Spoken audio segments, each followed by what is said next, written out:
International Criminal Court is an illegitimate international organization that, frankly, illegitimate. It made itself illegitimate. Vice President Inday Sara Duterte at former President Rodrigo Roa Duterte nakaganti po dito sa International Criminal Court or ICC na tinawag po ni Marco Rubio na illegal na organisasyon. Na tinawag naman ni Mangga na bagong meaning ng ICC ay Impactang Castro na nabubuang na sa kanyang impaktong amo. Galit na galit ito pala yung tinawag si Chucky Claire na Impactang Claire Castro ang ibig sabihin ng ICC. Yan po ang ating pag-uusapan ngayong tanghali tungkol po dito sa International Criminal Court dahil naglabas na naman ng panibagong banat itong si Marco Rubio, ang US Secretary Donald Trump tungkol sa International Criminal Court. Impactang Claire Castro nga, sabi ni Mangga, ito daw ay illegal na organisasyon at walang karapatan. In short, bogus. Magandang tanghali po sa ating lahat. Palike po muna, pa-share, pa-subscribe at pakipindot po ang inyong mga notification bell para lagi po kayong updated sa ating mga video. At syempre, pagbigyan niyo po ako ng pagkakataon po muna, nais ko pong magpasalamat sa mga walang sawang nagsuporta at sumusuporta sa Mr. Pilipinas. Maraming salamat po sa mga nagpa-super thanks, Jim Fee Jane, Ma'am Marnie Reid at Ma'am Lilit Tagonon. Thank you so much po sa inyo. Mabuhay po kayong marami pong salamat sa inyo. Okay, ito po ang ating pag-uusapan ngayon. Trending pala talaga itong Impactang Claire Castro ng bagong meaning ng ICC. Bakit ganon? Nang galit, galit, gustong manakit. Okay. Pakinggan po muna natin. Huwag ka nang magalit, ma'am. Totoo naman kasi, ma'am. Mukha ka naman talaga yung impact. Ito yung balitang yan. Ano bang nangyayari dito? Impactang Claire. Mas uminit pa ang word war ni na Presidential Sister at Palace Press Officer sa patutsadahan, hirit na impacta ni Senador Amy Marcos. Bardagulan na sa political update ni Ivy Reyes. Sino kaya ang umano'y impacta sa Malacanang sa pagkondena ni Senator Amy Marcos sa ICC at pagpanig sa panawagan ng Amerika laban sa korte? Tila pasaring kay Palace Press Officer Claire Castro ang panibagong tirada ng Presidential Sister. Yung ICC, nasa ICU na. Intensive care unit? Oo, naghihingalo. Tapos meron pang ICC sa Malacanang? Anong ICC sa Malacanang? ICC Impactang Claire? Uy, Sagot naman ni Yuse Castro, kung sa tingin daw ng senadora ay impacta ang lumalawad sa fake news, baka mas angkop daw na larawan para sa salitang ito ang nasa video. Kung sila ang nakapag-describe ng ganong salita, alam nila kung ano ang ibig sabihin nito, alam nila ang description ng salitang impacta. It takes one to know one. Dagdag pa nito, hindi siya sanay sa ad hominem. At ang korona ng pagiging impacta, wala raw sa Malacanang, kundi nasa Senado. Hindi natin kayang agawin ito mula sa kanila. Wala ako sa kalingkingan ni Senator Amy para sa ganyang klaseng description.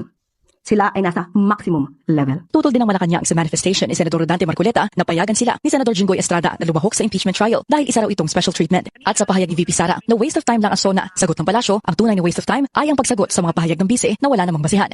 Tugon naman ng palasyo sa mga nagdududa sa pangako ni PBBM nitong nakaraang SONA, ang mga tumataas ang kilay ibaba na dahil lahat daw ng ginanais ng Pangulo ay para sa ikabubuti ng Pilipinas. Lolo mo, Impactang Claire Castro ICC. Alam mo, maraming nasaktan dyan yung sinasabing Impactang Claire Castro eh. Lalo na si Claire Castro. Pag sinabi mong impacta, mayroon ding impacto.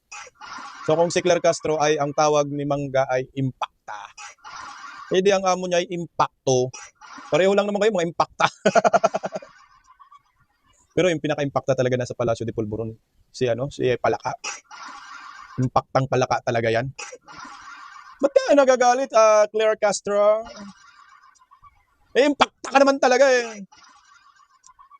Anong corona? Ikaw yung may hawak ng corona niyan. Sekundary ka lang kay Palaka. So wag mong agawan ng corona si Palaka sa pagiging impacta. Bagay. Alam mo, ako sa akin lang si Claire Castro talaga yung pinaka-impactang spokesperson. Sige nga, anuhin ninyo, simula nung pinanganak kayo sa Pilipinas. Maraming mga spokesperson nagdaan, pero hindi man ganyan kawangbo. Kay Claire Castro ang mga spokesperson na yun. Tama ba? Yung dati kasi mga spokesperson ang binabalita accomplishment ng administrasyon. Pero ngayon ito hindi. Ang ginagawa po ng Impactang Claire Castro spokesperson pero atakdog, aso. Imbis na kung ano po ang accomplishment ng kanyang among impacto din, wala, binabanatan ang mga Duterte, black propaganda, demolition job. Alam mo, Impactang Claire, si Vice President Inday Sara, kung hindi lang ho ninyo pinakulong si former President Duterte dyan sa Impactang ICC din na yan. Hindi si Inday Sara pupunta dyan sa Netherlands. Anong gagawin ni Inday dyan sa ibang bansa? Pumunta lang sa ibang bansa dahil nga yung tatay niya nandiyan sa Netherlands. Alam nga naman hindi niya bibisitahin. Meron namang chance na bibisitahin. Tsaka nakaya naman maraming mga Pilipino nagrarally saan mang panig ng mundo. No, alam nga naman hindi pupunta si Vice President Inday Sara dyan. Kailangan pumunta ni Inday para naman na ipakita na nagustuhan ni Inday yung mga ginagawa hakbang ng mga Pilipino. Yan lang naman, impact ng Claire Castro. Tsaka bakit lumala ang away nila ni Amy Marcos? Alam, parang ano lang talaga ako no, dito sa away ni Amy Marcos at ng impact ng Claire Castro. Parang awkward. Dahil si Amy, kapatid ni Bungit, ngayon itong si Castro, tuta ni Bungit, ng impactong ni Bungit. Tapos binabanatan ni Claire Castro ang kapatid ni Bungit. Kung ikaw kapatid ka, binabanatan mo yung kapatid mo, binabanatan yung kapatid mo ng aso mo, di ka ba masaktan yan? Oh, sa bagay, manhid naman si Bungit na kasi. Malabong masaktan yan. Pulburon anli kasi araw-araw eh. Baka siguro nanay ni Bongbong balahurain, hindi siya masasaktan. Manhid na eh. Kaya ito, galit na galit si Impact ng Claire. Kaya Amy, grabe na rito. Di siya tumitingin sa ebidensya. Uy. Tumitingin siya sa kaalyado. Uy. So pagkaalyado, huwag kasuhan. Diba? Diba? Fake news ulit siya. Bakit?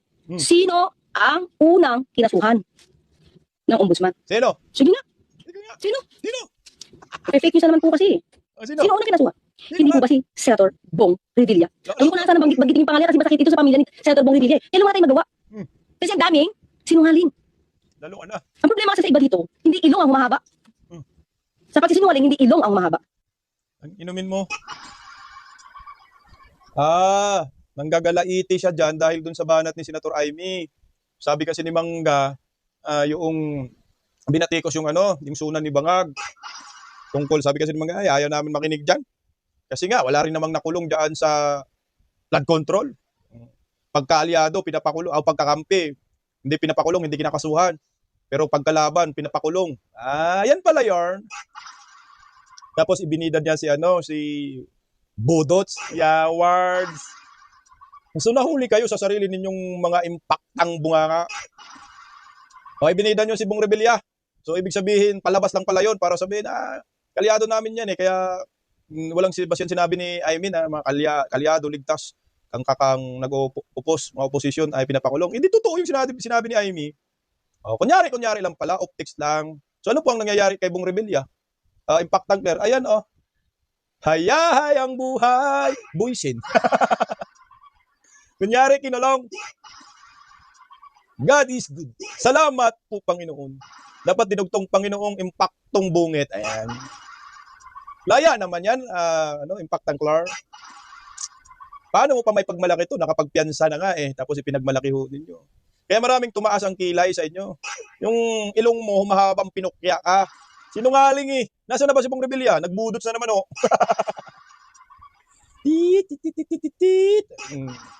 Nagbodos na naman sa impact ng Claire. Kaya yung mga banat mo ngayon, wala kang kwenta. Sinong ipinapakulong ninyo? Anak ng kagwang. 18 ex-soldiers. Baligod. Pero hindi man ninyo napakulong kasi lumalaban rin na yung mga 18 ex-soldier at saka si Baligod. Pakinggan muna natin itong tungkol kay Baligod at 18 ex-soldier. Giniit ng abogado na si Attorney Levito Baligod na tila sinadya umanong pahirapan ng Department of Justice ang kanilang kampo matapos ihain ang mga kasong cyber libel at perjury sa iba-ibang regional trial courts sa Metro Manila. Ngunit giit ng DOJ alinsunod sa umiiral na batas at jurisdiksyon ang ginawang paghain ng mga reklamo. Narito ang detalye ni Aaron Rojas. Kinestyon ni Attorney Levito Baligod ang Department of Justice matapos magsampa ng 6 na bilang ng cyber libel at 4 na bilang ng perjury laban sa kanya at sa 18 dating sundalo. Hindi lamang ang pagsasampa ng mga kaso ang tinutulan ni Baligod, kundi maging ang paghahain ng mga ito sa magkakahiwalay na regional trial court sa Caloocan, Las Piñas, Muntinlupa at San Juan. Ayon kay Baligod, nilabag din umano ng DOJ ang kanilang karapatan sa due process matapos agad isampa ang mga kaso nang hindi pa sila nabibigyan ng pagkakataong maghain ng motion for reconsideration. Binanggit din ni Baligod ang naging pahayag noon ng Office of the Ombudsman kaugnay ng testimonya ng 8 dating security personnel na nagsumite ng joint affidavit. Ngunit nilinaw ng DOJ na naayon sa umiiral na mga panuntunan ang paghain ng mga reklamo. Ayon kay DOJ spokesperson Attorney Polo Martinez, nakabatay ang venue ng bawat kaso sa umiiral na batas sa cybercrime at sa lugar kung saan naganap ang umunoy paglabag o kung saan naranasan ang pinsala. Ipinaliwanag din ng DOJ na ibinatay nito ang paghain ng mga reklamo sa Section 2.1 ng Rule on Cybercrime Warrants. Sa ilalim nito, maaring magsampa ng kaso sa lugar kung saan naganap ang krimen, kung saan matatagpuan ang ginagamit na computer system o kung saan nagkaroon ng pinsala. Nagugat ang mga reklamo sa joint affidavit ng mga dating sundalo, gayon din sa mga press conference, panayam, social media post at iba pang online publications na naglalaman ng mga aligasyon hinggil sa umunoy illegal illegal na pamamahagi ng pera. Sa ngayon naninindigan ng kampo ni Atty. Baligot na lalabanan nila ang mga isasampang kaso at igigiit ang umunoy paglabag sa kanilang karapatan sa due process. Samantalang nananatiling matatag ang DOJ sa posisyon nitong naayon sa umiiral na batas at mga alituntunin ang paghain ng mga reklamo. Para sa Diyos at sa Pilipinas kumahal, Aaron Lo. Yan ba yung sinasabi mo, impactang car? Department of Justice, hawak ni impactong bunge. Mantakin mo double standards yung gobyernong ito eh. Ginamit yung mga statement ng 18 ex-soldiers para kasuhan si Bangag at Itambaluslos at si Saldico. Pero anong nangyari? Kakasuhan din ng DOJ ng cyber libel. Wala rin naman problema yung kasong cyber libel niyan. Walang problema ko yan eh. Kasi pwede ka man magpiyansa. Eh ang problema niyan kung majiki ni Bunyeng. Kasuhan ng plunder na naman. Tangina talaga itong mga impactong sa Palacio de Polvoron, no? Dami nila yan kung ano-ano na lang nasa isip eh. Di ba? Impactang girl. Nabubuang. Ito, ayaw ko na ipalabas yung ni Chucky Claire video kasi alam ko na uumay kayo dito. Naumay kayo sa mukhang impact. ICC. Yan ang bagong pangalan pala ng ICC ngayon. Meaning, Impactang Claire Castro. Akala ko hindi totoo yan. Legit pala sinabi ni Mangga. Na ito pa, Chucky Claire, makinig ka. Binatikos ni Mangga itong amo ni Impactang Claire na si Impactong Bungit. Alam mo, na-awkwardan talaga ako dito. Nung magkapatid, nagbabanatan. Ay, Father Flavi, ibang banatan yung ibig sabihin ko ha. Baka naman. Kung ano na naman nasa utak ni Father Flavi. Serte hayop ni Budots, no? Laya ang animal. Marcolita, walang pinander, kulong, Diyos ko. Kahit mukhang ipapakulong na naman, Ligarda, Pia, kinasuhan ng ethics committee, putang inang pambabraso na yan. Yan Chucky Claire, di ba yung panggigipit sa mga kalyado? Impactang girl. Yan ang malinaw eh. Pakinggan natin yung banat ni Mangga naman. Binanatan na naman ni Mangga ang impactong amo ni Impactang girl tungkol doon sa racket. Racket. Nang inumin racket na yan. Nung racket sa flood control. Ito pakinggan natin yung kapatid ng impactong si Bungit. Kawawa naman yung kapatid ko. Parang may alternate universe yata sa Palasyo. Kung ano-ano yata rin yung report doon. Kunyari may accomplishment. Wala namang accomplishment. Marami kasi. Ang dami talagang pinagsasabi na nahilo ko. Eh syempre, unang-una, lahat ng tao nagtatanong sa akin, bakit naging space cadet? Mag-astronaut na tayo. Nagkakamot nga ako ng ulo. Ano ba yun? Na magkaka-launching pad daw sa Cagayan. Kauna-unahang spaceport. Katabi pa namin sa Ilocos Norte. Eh sabi sa loob ko, wala na ngang port doon sa Port Irene. Wala na ngang airport sa Lalo. Hindi mabuksan-buksan. Magkakaroon pa ng spaceport. Tapos yung Cagayan na yan, eh halos kinain na ng buong dagat at ng ilog. Sa dami ng dumaan na bagyo, lalagyan pa ng spaceport. Ano ba yan? Ano ba yung mga paglalaroan ng mga rocket ship? Meron ng Philippine Space Agency, meron pang sinasabi si General Browner na spaceport para sa military naman. Nakukunin na naman sa modernization. Yung modernization na yan, 14 years na, hindi na modern. Para masundalo natin, wala nang baril. Nababara yung mga second hand na bulok galing South Korea. Eh, hindi ko nga maintindihan kung saan manggagaling yan. Nakakapagtaka. Ang dami-daming sinasabi na paggagastusan. Yung malaki din na doon sa budget, na mahabang debate namin, yung 84 billion ng DepEd, yung school building fund. Hindi naman nagre-report na maayos. May malabong mga report na yung 40,000 daw na pinangako, nasa 23,000 na daw yung tapos. Pero pag tinanong mo sa DepEd, wala pang 1,000 ang natatapos sa taong ito. Kaya ano ba nangyayari? Hindi ko maintindihan. Ang labo nung tungkol sa education na number 1 sa budget sana. Eh talagang nakita ninyo, very motherhood yung statements, di ba? Pie in the sky, very motherhood lahat. Ang pinaka-importante, taas ang sahod ng guro. Yan ang pinaka-importante at the end of the day, di ba? Hindi naman school building, hindi naman computer. Tapos yung marami rin nagtatanong, magkakaroon ng computer center sa mga gubat? Isan yung internet doon? Di walang kuryente doon. Kaya nga, mobile daw, mobile. Ay, naku, tignan natin kung paano ba yan talaga. Samantalang yung mga teachers natin, ganun pa rin yung sahod, pati yung chalk allowance, hindi nabibigay ng buo. Nandun pa rin, nakapako pa rin sila doon sa salary standardization 5 na hindi pa kompleto. So, paano mag-i-improve kung mismo yung teacher hindi naasikaso? Marami pa rin teachers na hindi na po-promote at yung promotion na politika na rin eh. Naku, pambira talaga, di ba? Nabibili pa, may nabaril pa sa Palawan. Kaya, ang hirap talaga, marami talagang dapat gawin sa edukasyon. Hindi naman bobo yung Pilipino, pero pag tinignan mo yung mga PSA scores, yung mga PISA, di ba? Ang baba ng score ng mga anak natin. Wala, naging bobo na rin mga Pilipino ngayon, Mangga. Dahil sa kapatid mong bobo rin eh. Pag bobo ang Pangulo, bobo na lahat. Paano hindi magiging bobo mga Pilipino? Tingnan mo naman, kaliwat ka ng nakawan, walang reaksyon. Diyos ko. Hindi man lang nagagalit, kay Bangag, ngiwim pa rin, animal. May rally, hindi nagsilabasan. Talagang bobo na Pilipino ngayon na pumayag lang, maging bobo rin eh. Para-parapan dinaya tayo. Yung iba nga sabi, hintayin na lang natin yung 2028 election, gaganti na lang tayo. Ibig sabihin yan, hintayin natin 2028, may 2 taon pa. So uutang ng 2 trilyon, dagdag na utang 19 trilyon. So magiging Ay, hindi, ano pa, 4 na trilyon, so 23 trilyon na maging utang natin, walang ginawa ni Bangag, kundi minalita lahat ng mga kayamanan ng Pilipinas, pati gold reserve, pati ginto. My God. Okay tayo dyan. Ang bubo talaga natin. Alam mo yung yung sa Department of Education, problema ng salary ng mga guro. Una sana yan ay pinataasan sana yan ni Tatay Digong, sila next in line sa mga military. Kaso tinamaan po tayo ng yung pandemya. Kaya hindi natuloy. Noong 2022 naman si Inday Sara naging DepEd. Yan din sana yung next ni Inday Sara, pa-increasean yung sahod ng mga teacher. Kaya ang problema, pinupolitika nga si Inday Sara, hindi rin natuloy. So ngayon ang mga teacher ay umaasa pa rin sa sahod na kapiranggot ang mahal ng bilihin. Kawawa rin yan mga teacher dyan kasi mga chok, yahat, lalo na yan sa elementary. May teacher nga ng anak ko hanggang ngayon may utang pa rin. May utang pa rin sa akin. Pero hindi ko na sinisingil kasi alam ko naman na talagang maliit sahod nila. Yun ang kawawa. So dito tayo sa Space Sport. Iyak na naman dito si Impactang Clark Castro. May sense wala nga kaming airport. Sa Cagayan, wala kang airport, hindi nga maayos ang port. Tapos may Space Sport pa. Ano bang nakain ni Bangag? Bakit nasa isip niya yung ganyan? Kunyari lang, sabihin ng ganun para papalamutin sa kanyang talumpati. Pero ang katotohanan, malabong mangyari yan. Utsang ina pantalan, hindi magawa. Airport, hindi magawa. Space Sport pa kaya? So, siguro, gawin nila yan. Papuntang Kalawakan, may dala silang mga pira. Mali-malita. Yan ang mahirap sa gobyernong ito. Sanay talaga sila budol. Anak ng kamote, mga budol-budol Amo nila, impaktong budol-budol. Atakdog nila, mga impaktong atakdog. Bagay talaga yung mga word sa kanila. Linggo ngayon, baka galit si Chucky Clark. Puta, nabubuang na nga Saan ka nakakita na spokesperson ng Palacio de Polvoron pero nagbablog pa? Alam mo, walang kwentang vlog niya Mga tanginang vlogger na ito, walang kwenta, Chucky Clark. Sa bagay, malapot. Ay, Father Flavi, iba na naman nasa isip mong malapot Father Flavi. Umayos ka, Father Flavi. Anak ng gamuti. Hindi, malapit naman na talaga kahibangan nila, malapit na ang katapusan ng kahibangan nila. Kagaya po itong kanilang sandalan, nasabi ni Vice President Inday Sara, Bongbong Marcos at Trillanes, tuta ang ICC. Ang bagong meaning, Impactang Clark Castro. Ito, pakinggan muna natin yung konti lang yung video kinagalitan ni Chucky Clark kay Mangga kasi nabanggit niya talaga yung ICC. Diyan sabi daw yung ICC, nasa ICU na hingalo. Bago natin ipalabas itong issue patungkol sa ICC na sinasabi ni Marco Rubio. Narito, pakinggan natin. Ito pala yun.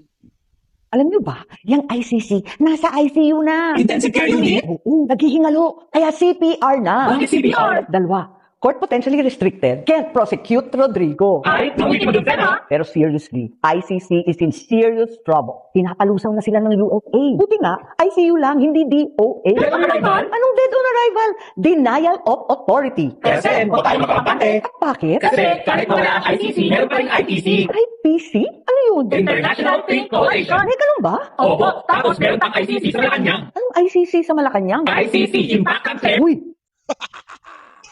Yan pala yarn. So yung video ni Amy Marcos tungkol talaga sa ICC, na ICU na daw. Dahil binibira ngayon ng United States ang International Criminal Court at gusto talagang bubuwagin. So hindi sila makapag-trial kay Tatay Digong, postponed. Kaya kawawa si Tatay Digong, mga email, Gmail nila, palyado band lahat ang mga hinayupak ngayon, tablaran mga impacta yung nasa ICC, no? ICU na, ang ICC. Malapit na yan, ilang bansa na ba yung yung kumalas, o yung Venezuela, bansang Chad, lahat ng mga kalyado ng Amerika talagang kakalas dyan. Ang kalyado lang na Amerika natuso ang Pilipinas, itong si Impactong Bungit. Kaya naman, nagulat po ako dito kasi ang Japan ay, siyempre, umahanga yan kay former President Duterte, minahal nila si Tatay Digong, ang tawag nga samurai Pero yung presidente pala ng ICC ay Japanese. Tanda ng babaeng gurang no? Bakit ayaw nyo palayaan si Tatay Digong? Sabi ninyo, samurai si Tatay Digong. Mahal naman ni Tatay Digong yung mga Hapon. Tsaka kayo, may utang naman kayo sa amin. Siguro, hindi nila mapakawalan si Tatay Digong dahil nga dito sa Impactong Bangag. No? Dapat maparusahan. Humingi na po sila ng tulong sa Japan kasi nga dudurugin na sila ng Amerika. Pakinggan natin dito. Humihingi ng tulong sa Japan si International Criminal Court or ICC President Tomoko Akane para mapigilan ang pag-alis ng mga Asian members nito. Sa kanyang talumpati sa Osaka, hinihikayat ni Akane ang Japan na gamitin ang impluwensya nito para kumbinsihin ang iba pang Asian member countries na manatili sa ICC. Anya, isa ang Japan sa pinakamalalakas na miyembro ng organisasyon at mahalaga ang suporta nito habang hinaharap ng korte ang tensyon mula sa Estados Unidos. Nabanggit din ito na inanunsyo na ng Venezuela ang pagkalas nito mula sa organisasyon habang may iba pang mga bansang matinding pinipilit na kumalas na sa kanilang pwesto. Kasabay nito, minungkahi rin ng Estados Unidos na palakasin pa ang sanctions laban sa mga individual na konektado sa ICC, bagay na pwede makaapekto sa operasyon ng korte. Sagot naman ni Akane, sinimulan na nito ang ilang preventive measures kagaya ng paggamit ng accident insurance ng United Nations upang tulungan ang mga tao nito sa problemang dulot na ipinataon ng sanctions. Alam mo pag alam nyo pag sino yan? Yung ICC, yung impact ng lagas. The International Criminal Court. Pag mabuwag yung International Criminal Court ngayong taon, laya si Tatay Digong matik yan. Pag magsi-withdrawhan na po yung mga ibang bansa, lalo na yung Japan, sana mag-withdraw na yung bansang Japan. Anak ng kagwang naman yung Prime Minister dyan. Withdraw na kayo! Pag nag-withdraw yung Japan, wala na, bagsak na yung International Criminal Court. Sino pa ba yung mga malalakas na bansa dyan? Sa Asia na hindi pa nag-withdraw. Mag-withdraw na kayong lahat. Bahala na si Bangag dyan sa ICC na yan. Kunyari, hindi tayo miyembro sa ICC pero tayo nagpunto dyan para magipit lang si Tatay Digong. Mga ginto, panigurado nandyan na, mga malitang pera. Diba sabi ng 18 soldiers, dideliver sila ng malita. Binigay kay Trillanes para sa mga ICC. Anak ng kagwang. Dapat nyo, maparusahan ka talagang hinayupa ka. Parusahan na yan. Wala na yan. Mabubuwag talaga yung International Criminal Court para sa akin. Siguro mga bilang na lang ang araw dyan, buwan yan. Tama nga Senator, sabi ni Amy, anak ICU na. ICU na talaga yan. Tapos, parusahan si Bangag. Tapos lalabas ang lalabas ang katotohanan. Mismong ICC ang magsabi. Dahil po kay Bangag, sa impaktong bungit, magaling mga Talyanista dito, ay, nabuhay po kami. Kumain po kami ng pera ng mga Pilipino para i-trial si Digong dahil wala kaming pinagkakitaan kundi si Digong lang. Ikulong! Di ba? Impact ng Claire Castro. Parusahan! Matingnan mo ito ngayon. Sunod-sunod na po ang mga banat ng Amerika. Laban dito sa International Criminal Court. Di ba napatawan tayo ng sanction? Hindi kakamanhid ba ng Bangag, no? Sana magsalita si Donald Trump. Kayong mga hindi yung makalas daan sa International Criminal Court at mga nakikipag-ugnayan sa ICC. Kung ano ang nangyayari sa Pilipinas, ganyan din naman mangyayari sa inyo. Pinatawan talaga tayo ng sanction. Mantakin mo yung taripa. Additional, no? Sabi additional 12.5%. My God! Ano papaping? Pakinggan po natin itong banat na ng Amerika, kasama rin si President Donald Trump dito, Marco Rubio, na tinawag niyang illegal ang organisasyon ng International Criminal Court. Teka lang, basahin ko lang muna yung sinabi ni Marco Rubio dito. Ang sabi niya kasi na ang International Criminal Court ay illegal. Totoo naman. Nasaan ba yung sinabi ni Marco Rubio? Ang ICC ay hindi isang lehitimong international na organisasyon. Ayan. Na inangkin na maaari nitong habulin ang isang tao kahit hindi miyembro ng korte ang kanyang bansa. Hindi lehitimo ibig sabihin illegal. Nakaw, magagalit na naman dito si Chucky Clark, Impactang Castro. Pakinggan natin yung si Marco Rubio. Events in the Middle East and others who talked about that, not that they're not important, but there's some other issues happening around the world, Mr. President, that you've shown great leadership and that have not gotten nearly as much attention I think they deserve to mention today. The first is the International Criminal Court is an illegitimate international organization that frankly illegitimate. They make themselves illegitimate because they claim that even if you're not a member of that court, they can come after you. And what that literally means in the future is that American servicemen, political leaders, and others could find themselves under indictment by this International Criminal Court. If you want to know a little bit about it, Jack Smith used to work there. These are the people that think they can go out and basically indict any world leader and haul them into The Hague. So we tried to get them to reform, listen to us. They wouldn't do it. They're very arrogant. We've now begun an effort to really try to bring that court to heel. There's no information that they're after me. It could happen. But just so you know, she's talking about it. He's not trying to defend me. He is trying to defend Bibi and various other people. But there are many people that shouldn't be looked at that way. But there is no indication that I'm one of them at this moment. And I actually think the people who are in biggest danger in our system are servicemen. People who do that. They'll try to go out for the rest of their life and not be able to travel anywhere in the world with their families because they can be arrested on one of these acts. Imagine you're a soldier, you fought in a war, 20 years later they try to come grab you. So this is a big problem. So we've had dozens of countries already join us in this effort. Since we started 2 weeks ago, 5 countries have already quit the ICC and notified them that they're leaving, and we think there'll be more. The second thing is we had an unprecedented ministerial. 60 countries came to Washington, and we're part of an effort where we were shedding light on far-left terrorism and violence. You know, the bomb goes off somewhere and it's tied to some right-wing group, or what I don't consider neo-Nazis right-wing, I consider them Nazis, right? But you're going to get a lot of attention on that. But if it's a leftist group, an Antifa group, they get no coverage or they ignore the ideological spin and the ideological reason behind it. So we've got 60 countries came up here and hopefully creating a strong coalition to go after far-left violent terrorism. go after it and call it by name. I think we're building a very strong coalition there. Ayan, illegitimate international organization ang tawag ni Marco Rubio sa ICC. Tanginang illegitimate, illegal talaga. Kaya nga mga kidnapper tawag ni Vice President Inday Sara dyan. Yung ginawa nga ho nila kay Tatay Digong, putsang, nakakainis, no? Warrant of arrest, nasan? Wala. Interpol, red notice, nasan? Wala. Nasaan yung warrant? Putsang, sarap sampalin ka talaga. Claire Castro, bungit, no? Mga kasinungalingan ninyo. Oh. Alam nyo, kayong mga nasa Palacio de Polvoron, kita ho ninyo, galit na ang Amerika dyan sa ICC. Sabi nga ho ni Kapman dati, ang tunay na prosecutor ay nandyan sa Palacio de Polvoron, bungit. Hindi ka ba takot makulong? Palayain nyo na yun si Tatay Digong bago mahuli ang lahat, buong pamilya ninyo, talagang kulong talaga ni Trump. Nakakaya, no? Tinawag kayo ng isang malakas na bansang Amerika, na kayo ay illegal na international organisasyon. So, ibig sabihin, lahat ng mga ginagawa ninyo dyan, mga operasyon ninyo, ginagawa ninyo kay Tatay Digong, illegal yan at may kaparusahan yan nakapalit. So ano pong parusa sa inyo? Dapat kayo bitayin sa silya elektrika. Nang mga ganti po tayong mga Pilipino. O ito, pakinggan po natin itong kaibigan ni Bangag noon, nakababayan niya, at trinidor din niya, na ngayon mortal na niyang kaaway. Pakinggan po natin si Manong Chavit patungkol po dun sa International Criminal Court. Mga kababayan, magandang oras po sa inyo lahat.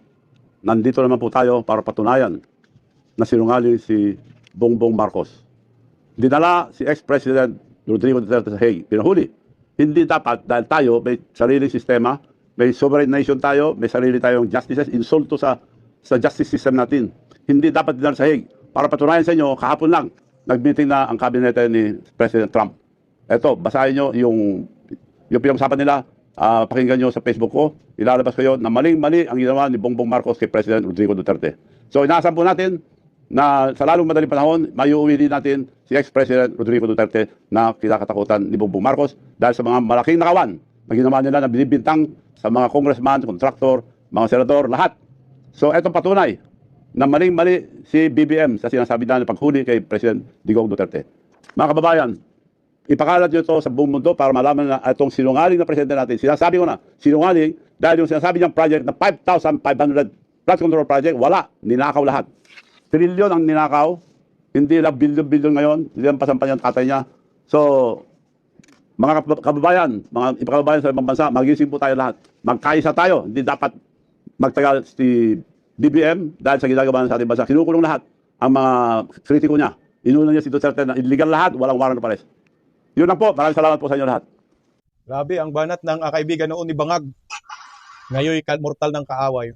Illegal daw talaga sinungaling si Ngiwim. Alam niyo po itong si Bongbong Marcos, ang pinakasinungaling na, alam niyo na, pangulo sa ating bansa at pinakaluko. Bukod dun sa pinakaluko, pinakakawatan. Trilyon-trilyon na, sabi ni Manong Chavit na nililima sa kaban ng bayan. Talaga ganun ang nangyayari na dahil umabot na po sa 19.07 trilyon ang utang ng Pilipinas. Kung ikaw Pilipino, ang tanga mo naman. Kung hindi mo alam ang pinanggagawa ng gobyernong nakatabi ngayong tanga. Yan po ang maliwanag. Tsaka, makakauwi talaga si Tatay Digong bago matapos tong taon para sa akin. Kasi matunaw man yan yung ICC. Oo, nasa ICU na yan. O ano, mga bubunistang talyanista, dito na lang muna tayo. Magagalit na naman kayo. Di ba? Impact ang Claire Castro.